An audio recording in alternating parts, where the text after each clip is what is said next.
but so if you were to right now on Google, or sorry, let me back up. If you were to a month ago on Google, search people dying after the coronavirus vaccine, you wouldn't have found shit. Google had an algorithm tweaked to where you couldn't find nothing. Like there was a guy who passed away who was healthy after he got it, and they backpaged it. And if you had DuckDuckGo and you opened a private source engine that's unfiltered and searched "man died of virus," click, he was top 5. And then if you go on Google, it took you a fucking hour to find it.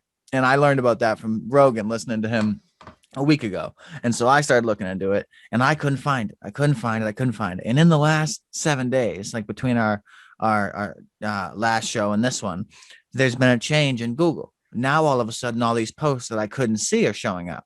But there's a thing in common that irks me. Every single post about someone dying is an old person. Like, it doesn't talk about one young person. There's a 60-year-old, and I mean, I'm overgeneralizing what an old person is. There's 55-year-olds, 60-year-olds, 70-year-olds, 80-year-olds, and 90-year-olds who are all dying. But there was one dude who was 15 minutes after. Like, he hadn't even got to his car. There was one dude 2 hours after. And they make you sit there for 15 minutes to be observed to make sure it's not an allergic reaction.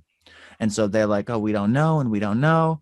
And then I heard that there was a few people who had thought that they were miscarriaging after the vaccine. And it's like, okay, that's really dicey, because the percent of that is so high without any variables. Okay, And seriously, not to interrupt, but nobody, while they are pregnant, should be getting that fucking vaccine in the first place. What the hell were they thinking? well, some people don't have the choice. Like, if you were pregnant and you were a nurse and you wanted to go to work to support your family, hospitals, frontline workers were required to get it. They had no choice. You either don't work and don't make money, and if you were pregnant, well, it's like, well, it's just dicey, is all I'm saying. Like, if you didn't believe it was safe, that's your choice. But if you just had to get it and you had no choice and it affected you, I don't, and like, they're saying it's safe. Like, if someone tells you something safe, if you tell me I can do this and it's safe. What did they use? What vaccine did they use? A bunch of, it's all over the board. There's Moderna deaths and Pfizer deaths, and there's all sorts of them. But it's like, to what Johnson degree? and Johnson just came out with one that the FDA approved. Well, the FDA approved the other ones too. It doesn't mean they're healthy. You're like, you I didn't can't say it was healthy. I just said that Johnson and Johnson was another one that was added to the FDA approval. That's And the they're a like little the bit baby different. soap company, right?